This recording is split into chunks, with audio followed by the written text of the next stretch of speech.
wacha ni wajibu.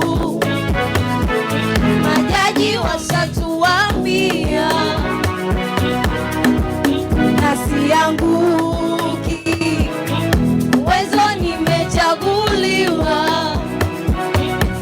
Samesi Vita na Kevi na wote mlohudhuria, ndio tuchukue tuonyeshe uwezo, na tutaki maneno, tunachotaka vitendo. Taka kutuharibia, mpite uwezo kwanza, nayosema sijali, tumeshapewa kibali, na tuchukue hatua, hatua, hatua, hatua, hatua, tuonyeshe